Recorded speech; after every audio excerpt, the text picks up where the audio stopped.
Tempesta di cervelli. Forza Italia si spreme le meningi per risolvere l'enigma delle amministrative. È mezzogiorno quando a Padova va di scena il direttivo regionale. Ci sono tutti i nomi che contano. Dal gran capo Renato Brunetta ad Adriano Paroli da Brescia, un lombardo alla guida del coordinamento veneto. Obiettivo: chiudere le partite politiche ancora aperte a nord-est. Su tutte il candidato sindaco di Vicenza.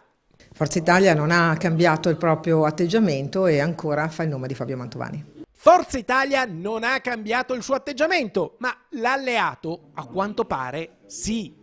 La Lega si è slegata dalla minaccia trevigiana. L'alfiere del Carroccio, Mario Conte, dopo l'accordo con Gentilini, che potenzialmente porta un buon 10% di consensi, potrebbe persino fare a meno del partito di Berlusconi. E ora la Lega non tace più. A Vicenza i forzisti hanno avuto la chance di scegliere il candidato, ma non hanno gestito bene la situazione. Dopo aver presentato Fabio Mantovani a gennaio, in piena campagna elettorale hanno rimesso tutto in discussione e ora, a 2 mesi dal voto, la partita è ancora aperta tra tanti, troppi problemi continuamente rimandati e mai risolti.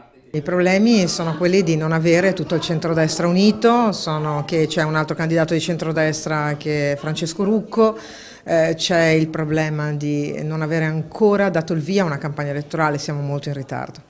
Forza Italia è in ritardo. Nel direttivo regionale di oggi l'aria è pesante, le facce tirate, l'atmosfera tesa. I berlusconiani insistono su Fabio Mantovani, ma la Lega non è d'accordo e tutto fa pensare che sia pronta a girare il tavolo, ad abbandonare il candidato forzista.